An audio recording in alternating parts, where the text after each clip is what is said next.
After the kids grow up and move away, a special kind of silence settles into a house.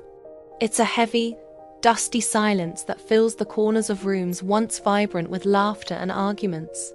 For 82-year-old Arthur, that silence had become his only constant companion. For 5 years, since his wife passed away, he had navigated the world alone. His kids, Mark and Clara, were successful. They lived in the city, drove fancy cars, and sent a text message every other Sunday to check if his pension check had arrived. But they weren't there when he caught a flu that kept him in bed for a week, and they weren't there when the water heater burst at 3 a.m. Then came Clara. Clara was 52, vibrant, kind, and had a laugh that seemed to chase the shadows out of Arthur's hallway. When they met at a community garden, it wasn't about age. It was about two souls finding a connection in a world that often ignores people over a certain bracket. But for Arthur's children, Clara wasn't a companion. She wasn't a blessing. She was a threat. To them, the 30-year age gap was a neon sign flashing the words "Gold Digger." The tension finally boiled over during a dinner that was supposed to be an introduction, but quickly turned into an interrogation. This is where we find our observer, Donna Lucia. Every neighborhood has a Donna Lucia, the woman who sees everything, hears the unspoken, and knows where all the secrets are hidden. She was sitting at the table next to them in that quiet little bistro, watching the drama unfold like a slow-motion train wreck. Mark leaned across the table, his expensive watch catching the light as he pointed a finger at his father. He didn't even look at Clara. He spoke about her as if she were a piece of faulty furniture. He told his father he was being a fool, that he was senile for believing a woman in her 50s would genuinely want to spend her time with a man in his 80s, unless a bank account was involved. Sarah was worse. She used a sugary, patronizing tone, telling Arthur they just wanted to protect his legacy. Donna Lucia, sipping her tea, watched Clara's hands. That's the secret, you see. If you want to know the truth about a relationship, don't listen to the words, look at the hands. While Mark was shouting about inheritance and Sarah was whispering about safety, Clara's hand was resting gently on Arthur's forearm. She wasn't gripping him. She wasn't pulling him away.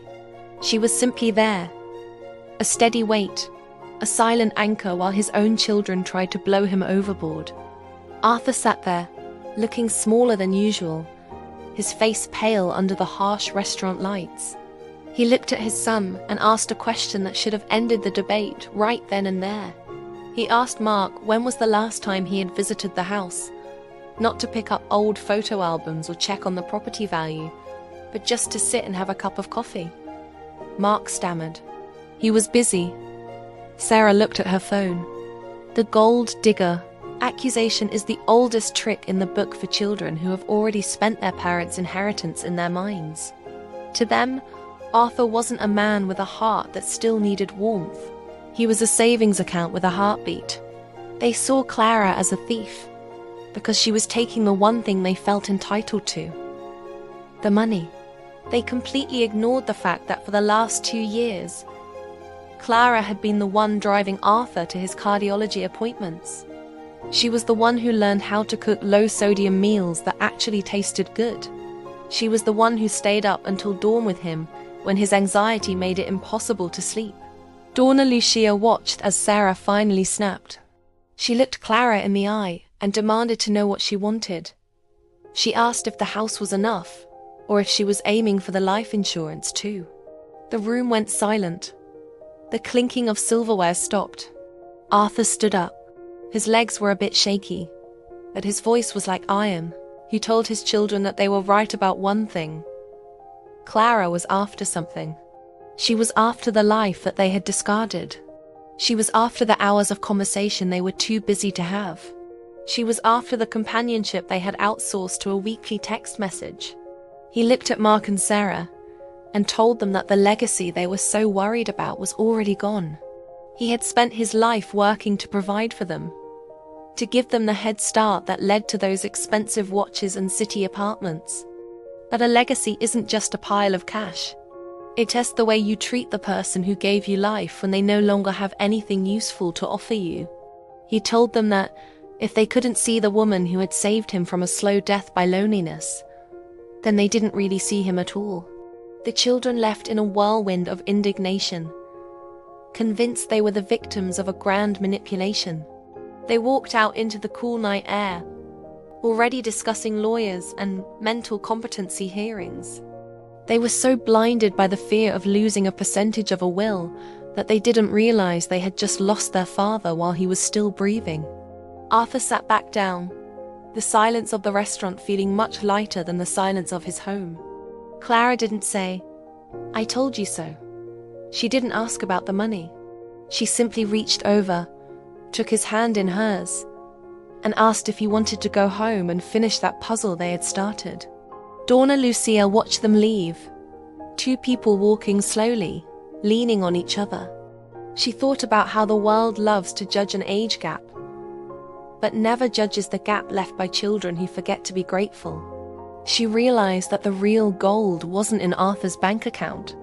It was in the patience Clara showed when he repeated the same story for the 10th time. It was in the way she looked at him, not as a pensioner or a case study, but as a man who still had jokes to tell and love to give. When we talk about family, we often talk about blood. We talk about who deserves what. But as we get older, the definition of family changes. Family becomes the person who knows how you take your tea. Family is the person who notices when your breathing changes in your sleep. If your children only show up when there is a rumor of a wedding or a change in a will, are they really family? Or are they just shareholders waiting for a company to fold? Arthur's story is a reminder that heart doesn't have an expiration date. An 82-year-old man isn't a museum exhibit.